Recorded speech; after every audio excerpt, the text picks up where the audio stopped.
খাজা গরিবে নওয়াজ বাবা মঈনুদ্দিন চিশতি রহমাতুল্লাহ আলাইহি ওই সময় পৃথ্বীরাজের মা সাধক মেয়ে ছেড়েছিল, গণ্যকার মেয়ে ছেড়েছিল। পৃথ্বীরাজের মা বলেছিল, বাবা হে বেটা পৃথ্বীরাজ, আমি আঁখ পেতে দেখলাম বাবা, আমি তোকে জানিয়ে দিলাম, আমি আঁখ পেতে দেখলাম ওই সময় হে বেটা পৃথ্বীরাজ, আজ তোর দেশে 40টা দাড়িওয়ালা টুপিওয়ালা ফকির আসছে দিল্লির জমিনে, জীবনে তাদের সাথে বেয়াদবি করবি না, জীবনে তাদের গায়ে হাত দিবি না বাবা। হে বেটা পৃথ্বীরাজ, ওই ফকিরের দলের সাথে যদি বেয়াদবি করি, তাদের কষ্ট দি, তো রাজিত্ব ওই ফকির তোর কাছে কেড়ে নিয়ে নেবে। জোরে বল সুবহানাল্লাহ। বলছে, মা তুমি কি বললে? এজন্যই বলে 80 বছর হলে ব্রেনে আর কাজ করে না, তুমি বুড়ো হয়ে গেছো, ব্রেন তোমার খারাপ হয়ে গেছে। 40টা ফকির আসবে আমার দিল্লির জমিনে, দাড়িওয়ালা টুপিওয়ালা মুসলমান, আতা মেরা বলতে দেব না, তার আগে পরিষ্কার করে ফেলবো। 40টা ফকির এসে আমার দেশ কেড়ে নেবে, আপনি বলতে পারলেন? আমার 16 লক্ষ ঘোড়া আছে যুদ্ধ করার জন্য, 50,000 হাতি আছে, আর কয়েক লক্ষ সেনা আছে আজ যুদ্ধ করার জন্য, আর 40 জন ফকির এসে আমার রাজিত্ব কেড়ে নেবে, আপনি বলতে পারলেন? মা বলেছিল, বাবা পৃথ্বীরাজ, আমি তোকে যাই বারবার জানি রাখতে দেখছি বাবা, আমি সবই বলতে পারি, কোন ফকির কোন মুসলমান কেমন জামা, গায়ের রং কেমন, কেমন তার পাগড়ি, কেমন দাড়ি, আমি আঁক পেতে গণ্য কানে ছেলে সবই বলতে পারি। জোরে বলুন সুবহানাল্লাহ। আমি সবই বলতে পারি। ওই সময় মায়ের কতটা চিন্তা হলো, সঙ্গে সঙ্গে আজকের 40 জন সিপাহী, 40 জন আদের রাইফেল ধারীকে হরিয়ানা বর্ডারের কাছে পাঠিয়ে দিয়ে দিল। কেননা পাঞ্জাব হয়ে মুসলমান ফকিরের দল হরিয়ানা বর্ডার দিয়ে এই দিল্লি জমিনে ঢুকবে, ওই হরিয়ানা বর্ডারে 40 জন রাইফেল ধারীকে ওইখানে নিযুক্ত করে দিলেন, যেন মুসলমান দিল্লি জমিনে প্রবেশ না করে। আল্লাহর ওই হযরতে খাজা গরিবে নওয়াজ বাবা মঈনুদ্দিন চিশতি সানজিরি রাহমাতুল্লাহ আলাইহি 40 জন আজকে দলবলকে নিয়ে দিল্লির জমিনে হরিয়ানা বর্ডারের কাছে দাঁড়িয়ে দেখে, ওই সময় বর্ডার সিকিউরিটি রাইফেলধারীরা দাঁড়িয়ে আছে। আল্লাহর ওলি একটা মুঠো বালুকা তুলে বিসমিল্লাহ আল্লাহু আকবার বলে একবার ছুঁড়ে দিয়েছে। আল্লাহ তাআলা 40 জন সেনা আল্লাহ বদি অন্ধ কানা করে দিয়েছে। জোরে বলুন সুবহানাল্লাহ। 40 জন আল্লাহর ওলিরা দিল্লির জমিনে পৌঁছে গিয়েছে। যখন রাজদরবার সংবাদ চলে গিয়েছে, হে বাদশা জাহাপানা, ওই বেটা মুসলমান টুপিওয়ালা দাড়িওয়ালা ঝুব্বাওয়ালা জামা মুসলমান দিল্লির জমিনে পৌঁছে গিয়েছে। কারণ এই দিল্লির জমিনে আজ থেকে ইজ্জত কমে গেল। ও মুসলমান, শুনলে অবাক হয়ে যাবেন বাবা, আল্লাহর ওলি হযরতে খাজা গরিবে নওয়াজ দরুদ আল্লাহুম্মা পায়ের ধারে দাঁড়িয়ে কাঁদি, ওগো সবার পিতা, কঠিন দিনে ভুলো না গো যেন মোদের কথা, তোমার সুপারিশে খোদা, তোমার সুপারিশে খোদা, দিল মুক্তি জানো নবী, সালাম আলাইহি সালাম আলাইহি ও গো দয়ার নবী। আল্লাহুম্মা সাল্লি আলা মাওলানা মুহাম্মাদ ওয়া আলা আলি সাইয়্যিদিনা। আলহামদুলিল্লাহ। তাই বলতে চাই, ওই আল্লাহর ওলি হযরতে খাজা গরিবে নওয়াজ বাবা মঈনুদ্দিন চিশতি রাহমাতুল্লাহ আলাইহি দিল্লির জমিনে ওই সময় 1 সপ্তাহ থাকার পরে দিল্লির সম্রাট আল্লাহর ওলি জানিয়ে দিলে, বাবা হে আমার মুরিদান, আমি তোকে এখানে রেখে যাচ্ছি। আল্লাহর ওলি নিজের শ্রেষ্ঠ মুরিদানকে হযরতে কুতুবউদ্দিন কাকি বখতিয়ার রাহমাতুল্লাহ আলাইহি গেলেন, বাবা হে কুতুবউদ্দিন কাকি বখতিয়ার, আমি তোকে দিল্লির জমিনে দেখভাল করার জন্য রেখে গেলাম। আমি চলে গেছি আজমগড়। এখান থেকে আজমগড়ে একটা না দুইটা না, হে বাবা আজকে আমি ওখানে দিল্লির জমিনে চলে গেলাম, আজমগড়ে চলে যাচ্ছে। আমি আজমগড়ে গিয়ে একটা না দুইটা না 160টা মন্দিরের পুরোহিতের কাছে ইসলামের দাওয়াত পৌঁছাবো। সুবহানাল্লাহ। আমি দিল্লির জমিন থেকে হযরতে কুতুবউদ্দিন কাকি বখতিয়ার রাহমাতুল্লাহ আলাইহি দিল্লি থেকে রেখে হুজুর গরিবে নামাজ নিয়ে আজমগড়ে চলে যাচ্ছেন, যেখানে বর্তমান আজমির শরীফ। আজমগড়ে তিনি পৌঁছালেন। যখন পৌঁছে পরে অনেক ইতিহাস, সেখানে হুজুরকে অনেক কষ্ট দেয়া হলো, লানত করা হলো।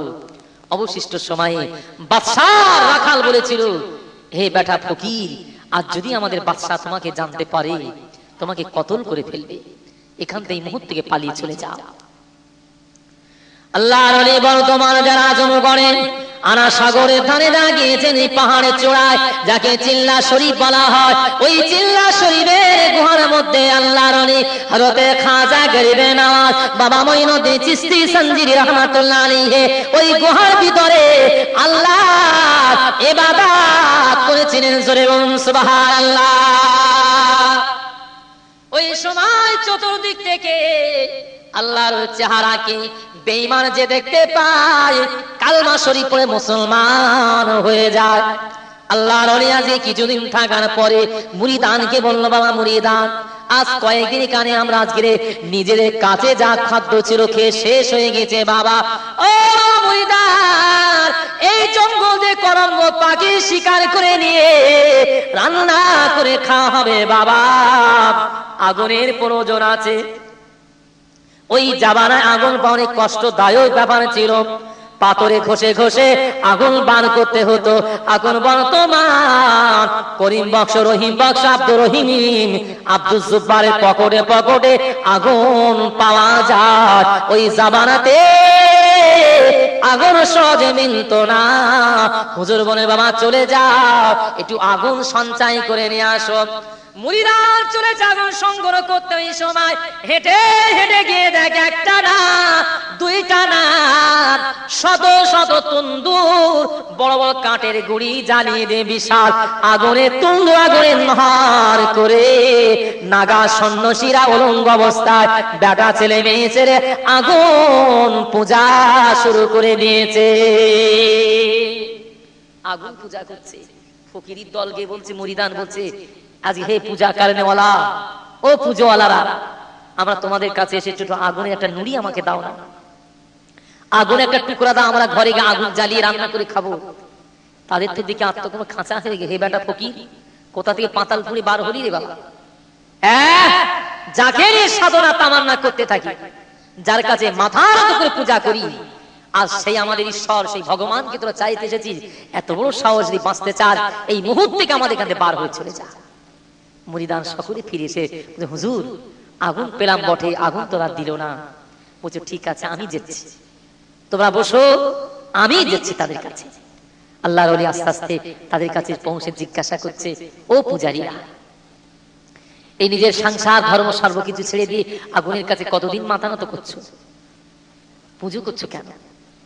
বলছে, হে বেটা ফকির, তুমি জানো না হে বেটা ফকির, আমরা ইতিহাসে পড়ে নিয়েছি, আমি যদি অন্যায়কারী হই, বদ কাজ, কুকাজ, খারাপ কাজ করি, আমার মরণের পরে আমাকে নরকে দিলে, নরকে আগুন আছে, আগুন আমাকে পুড়িয়ে ভস্ম করে ফেলবে। এই জন্য দুনিয়ার বুকে আগুনের সাথে পেরে মহাপদ ভালোবাসা করছি, যাতে মরণের পরে নরকে গিয়ে এই আগুন আমাকে পোড়াতে আর না পারে। আল্লাহ নবী বলেছিলেন, ও পূজারীরা, ও পূজা নাগা সন্ন্যাসীরা, কতদিন পূজা করছো, কতদিন পূজা করো? বলছে, আমার দাদা করেছে, পদ্মাদা করেছে, বাবা করেছে, আমি করে আসছি। আল্লাহ নবী বলেছে, পূজারীরা এতদিন পূজা করছো, তাহলে আত্মিক মহব্বত তো তোমাদের হয়েছে বাবা। এতদিন পূজা করলে, এতদিন দাদা পদ্মা বাবা তুমি করে চলে এসছো, আদে মহব্বত তোমাদের হয়েছে। আল্লাহর এই সময় তন্দুরি ভিতর থেকে একটা আগুনের টুকরা বার করে বলছে, পূজারি ও লাগা সন্ন্যাসী বাবা, হাতটা লম্বা করো, আগুনের টুকরাটা হাত পেতে একবার ধরো। বলছে বেটা ফকির কি গাঁজা খাওয়া হয়ে গিয়েছে বেশি? আগুন হাতে নিলে পুড়ে যাবে, কেমন আগুন নিতে বলছো? আল্লাহর ওলি বলেছিল বাবা তোমরা বলছো নরকে যাতে আগুন পোড়াতে না পারে, এই জন্য আগুনের পূজা করছো যাতে ভস্ম না করে দিয়ে দেয়। এতদিন পূজা করলো গো, একটা আগুনের টুকরা হাতে নিতে তোমাদের সাহস হলো না। হুজুর গরিবে নামাজ ঘুরি ঘুরি দেখছে, তামাম পূজারীর মেয়েদের বাচ্চাগুলো ঘুরি ঘুরে বেড়াচ্ছে, একটা বাচ্চা কি কোলে করে নিয়ে আল্লাহ বিশাল একটা তন্দুরে বিসমিল্লাহে আল্লাহু আকবার বলে ঝাঁপ দিয়েছে। জোরে বলুন সুবহানাল্লাহ। মানুষ তাজ্জব হয়ে গেছে, এটা ফকির খাই হয়ে যায় যা, তাহলে আমাদের ঘরে ছেলেটা নিয়ে চলে গেল তো, আমাদের ঘরের ছেলেটাকে কোলে করে নিয়ে চলে গেছে। বেটা ফকিরের কিরামতি থাকতে পারে, জাদুবিদ্যা জানে, হয়তো মরবে নি বা পড়বে না। আমাদের ঘরের ছেলে তো কিছুই জানে না, সে পুরে শেষ হয়ে যাবে। চতুর্দিকে আওয়াজ হয়ে গিয়েছে, লাঠি সোনানে দাঁড়ায় আছে, তরোয়াল বল্লভ নিয়ে দাঁড়িয়ে আছে। বেটা ফকির যদি একা উঠে আসে, এই বল্লভ তরোয়াল দিয়ে শেষ করে দেয়া হবে। 1 ঘন্টা 2 ঘন্টা চলে যায়, 2.5 ঘন্টার মধ্যে আল্লাহর ওলি হযরতে খাজা গরিবে নওয়াজ বাবা মঈনুদ্দিন চিশতি সানজিরি রাহমাতুল্লাহ আলাইহি ওই বাচ্চাটাকে কোলে করে নিয়ে আগুনের ভিতর থেকে অটোমেটিক বার হয়ে চলে এসেছে। জোরে বলুন সুবহানাল্লাহ। গায়ে একটা আগুনের ধাপ দাগ লাগলো না, একটা গায়ে চুল্লম পুড়লো না। তামাম রাজগিরে নাগা সন্ন্যাসীরা দেখে তাজ্জব হয়ে গিয়েছে, সকলে মিটিং করছে। বেটা ফকির আগুন পূজা করে না, দীর্ঘদিন আগুন পূজা করে আগুন হাতে নিতে যেতে সাহস হলো না। বেটা মুসলমান ফকির আগুনের পূজা করে না, আগুন ভিতরে চলে গেল, আগুনটাকে পোড়ালো না। কি এমন বিদ্যে জানে, কি এমন মন্ত্র জানে, ওই বেটা মন্ত্রটা শিখে নিতে হবে। ফকিরের কথা লি আর না লি, ওই বেটা ফকিরের কাছে মন্ত্রটা একবার শিখে নিয়ে লি। বেটার কাছ থেকে এই বেটা ফকিরের কাছে মন্ত্রটা শিখবো, ওর কথা লবনি, ও কি বলে না বলে সে শুনবো না, কি মন্ত্রটা বলে যাতে আগুন না পোড়াতে পারে সেই মন্ত্রটা শিখতে হবে। হুজুরকে বলছে, হে বেটা ফকির সাহেব, কি মন্ত্র আপনি পড়েছেন যার বিনে আগুন আপনাকে পোড়াতে পারলো না? হুজুর গরিবে নামাজ বলেছিল, হে পূজারীরা, সংসার ছেলে মেয়ে বিবি বাচ্চা ছেড়ে দিয়ে দীর্ঘদিন আগুনের কাছে মাথা নত করতে হবে না, আগুন পূজা করতে হবে না বাবা। ও পূজারীরা, জীবনে একটা বাক তৌহিদের বাণী গ্রহণ করে নিতে পারেন, দুনিয়ার আগুন তো দূরের কথা, জাহানে আগুন কারণ আল্লাহ তাআলা তোমার জন্য হারাম করে দেবে। জোরে বলুন সুবহানাল্লাহ। ওই সময় পূজারীরা বলেছিল, বাবা ফকির এমন কি মন্ত্র আমাদেরকে একবার শিখিয়ে দেবেন? হুজুর বলে, যাও গোসল করে আসো। গোসল করার পরে তাদের ধোয়া কাপড়, কাঁচানো কাপড় পরতে বললো।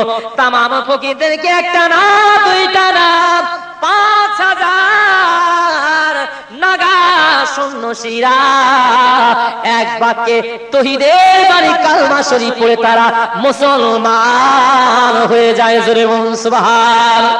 আল্লাহর নবী বলেছেন, বাবা পূজারীরা, এই তৌহিদের বাণী কালমা লা ইলাহা ইল্লাল্লাহু মুহাম্মাদুর রাসূলুল্লাহ সাল্লাল্লাহু আলাইহি ওয়াসাল্লাম, এই কালমা পড়লে দুনিয়ার আগুন তো দূরের কথা, কিয়ামতের মহাময়দানে জাহান্নামের বাবার শক্তি না, তোমার গায়ে একটা লোম পুড়িয়ে দিতে পারে। জোরে বলুন সুবহানাল্লাহ। ও মুসলমান, ওই সময় চতুর্দিকে আওয়াজ হয়ে গিয়েছে, কারণ বেটা ফকির এসে দিল্লির জমিনে আজমগড়ে আস্তে আস্তে তার দলভুক্ত অনেক হয়ে যাচ্ছে।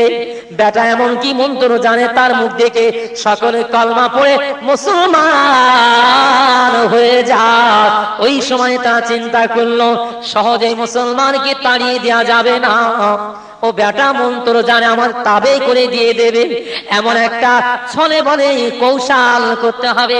গোদা বাংলায় বলে খেদাইনি তোর উঠোন চষি, তোকে তাড়িয়ে দেব না, উঠোন চষে দেব, দেখি কোথায় দিয়ে যাবি, উঠোনে চষে দিয়ে কাদা করে দেব, কেমন করে কোথায় দিয়ে হাঁটবি আর কেমন করে যাবি।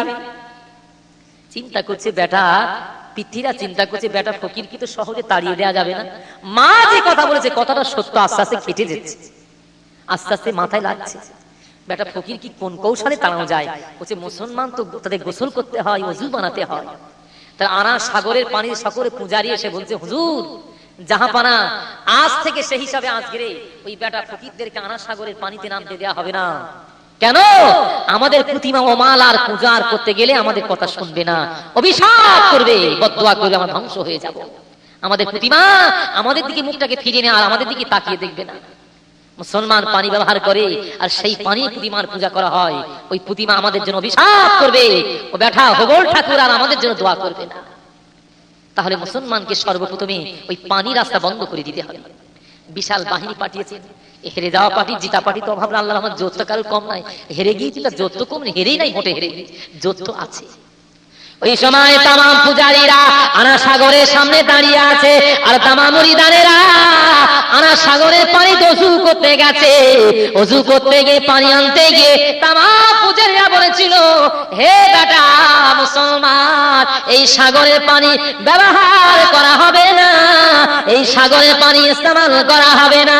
মুসলমান ফকিরের দল এই পানিতে আজ থেকে নামতে পারবে না। ওরা জোর করছে আমরা নামবো, এরা জোর করে নামতে দিবে না। মারামারি করে কেউ নাক মুখ ঘুল খাসি খেয়ে আজ নাক মুখ ফাটিয়ে দাঁত ভেঙে নাক ফাটিয়ে সামনে চলে এসেছে আল্লাহর নবীর কাছে, হুজুর আজ পূজারীরা আমাদেরকে আর পানি নিতে দেবে না, পানি নিতে দেবে না। ঠিক আছে যা, চলে যা, এই লোটাটা নিয়ে যা।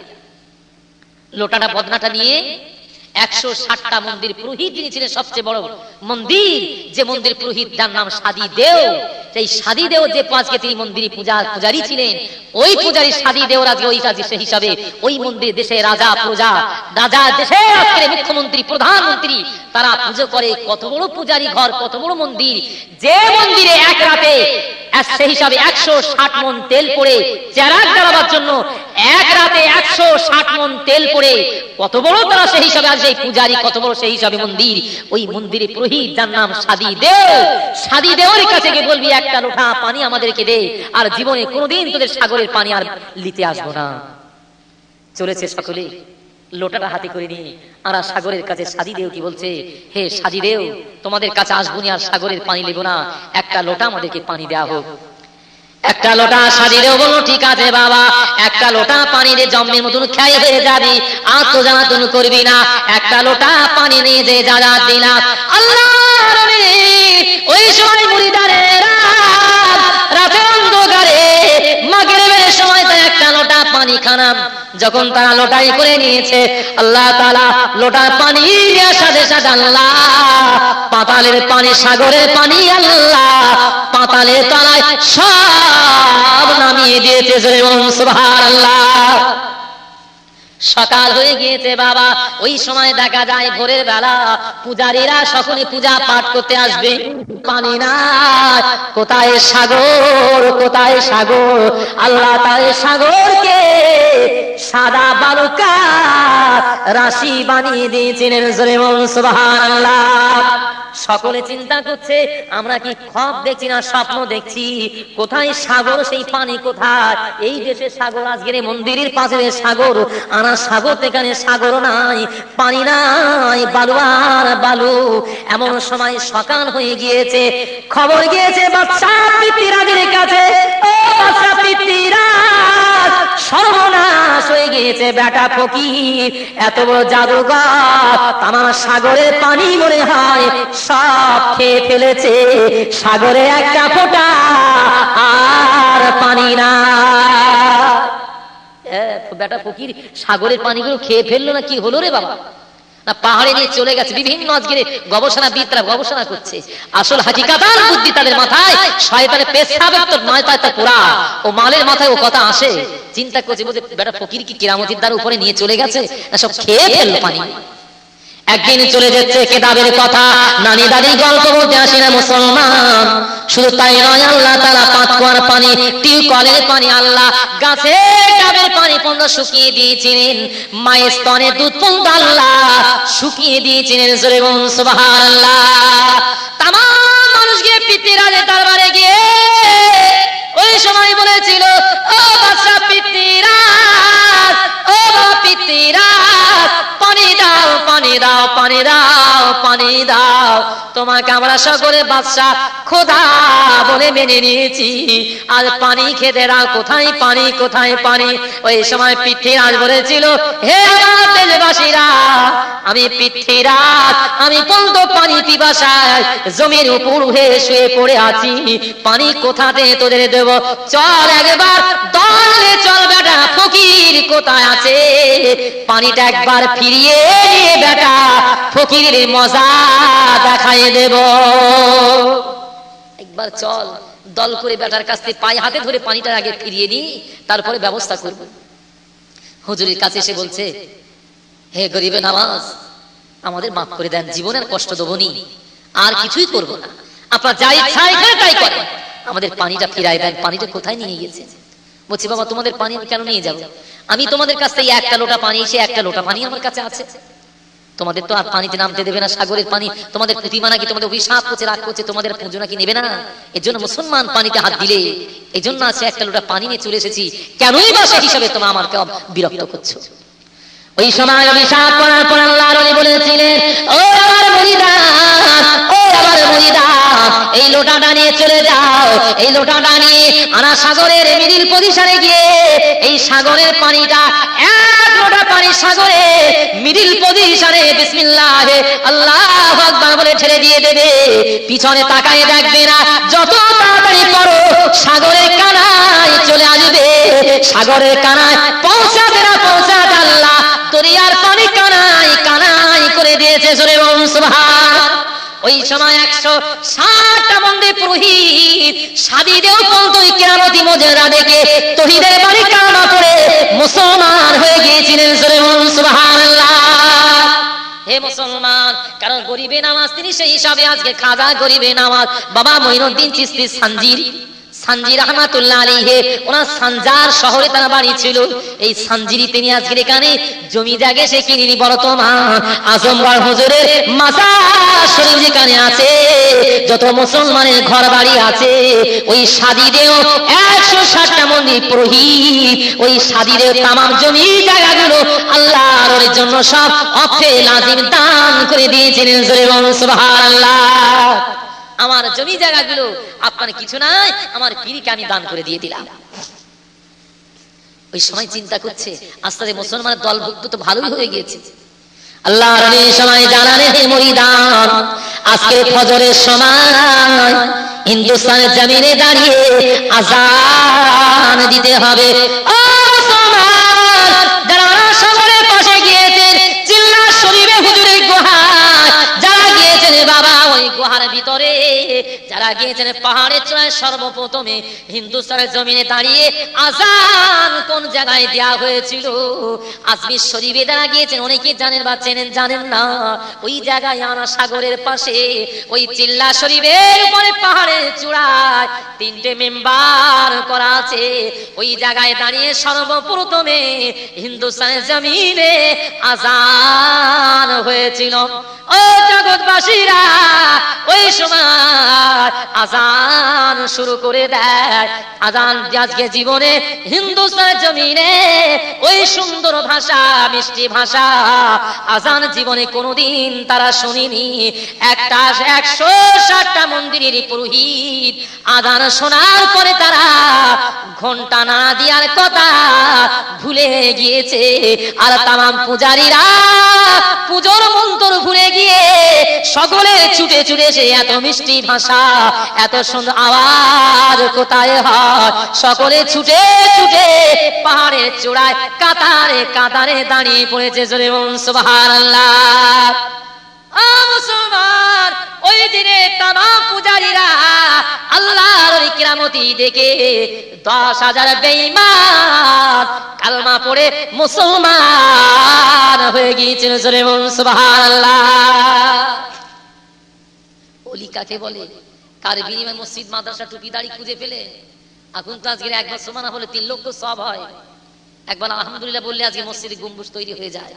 বড় বড় কোটি কোটি সওয়াবের গল্প করছো, যে ঝোলা করে নিয়ে যে ঝোলাটার ভেতরে সেলাই করা না ফাটা না ফুটো দেখেছো একবার? শিউলিকে বলছো গো শিউলি, খাজুর গাছটা এই ভাঁটটা নিয়ে যাও, আজকে এক ভাঁড় রস সকাল হলে নিতে চাই। 40 টাকা 50 টাকা খাজুর গাছ ঝোলাতে নেবে। এই ভাঁটটা দিলাম, সকাল হলে খাজুর গাছটা ভালো করে মাথাটা কাটবে, হ্যাঁ এক ভাঁড় রস হয়। তোমার হুঁশ আছে যে আজকে শিউলির কাছে দিচ্ছ যে ভাঁটটা, তলায় ফাটা কি ফুটো তাকায় দেখেছো না? শুধু রসই চাইছো। সকালে গিয়ে দেখি ফাটা ভাঁড়, তামাম ভাঁড়ের গা দিয়ে রসগুলো বয়ে বয়ে গাছ ভিজে গোড়া পর্যন্ত পৌঁছে গেছে। আজকে একবার সুবহানাল্লাহ বলে মিলাদ শরীফ শুনে আজকে সারা রাত কষ্ট করতে হবে না? যে কেউ আজকে মোরাকামুর সাথে করতে পীরের দরবারে যেতে হবে, পীরের মানতে হবে না। সুবহানাল্লাহ আলহামদুলিল্লাহ বললে একে জান্নাতে টিকিট সার্টিফিকেট পাওয়া যাবে।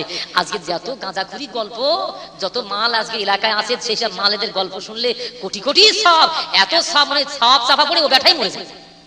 এত কোটি কোটি সবের পোটলা, পোটলা নিজের পোটলা নিজে চাপা পড়ে মরে যায়। আজরাইলকে মারতে হবে। জেনে কাদা মন্দ দুঃখ নেবেন না হে জগৎবাসী, তাই বলতে চান আল্লাহর ওলি হতে খাওয়া করিবেন। আমার বাবা মঈনুদ্দিন চিশতি রাহমাতুল্লাহ আলাইহি একটা না দুইটা না, হিন্দুস্তানের জমিনে 1000 না 2000 না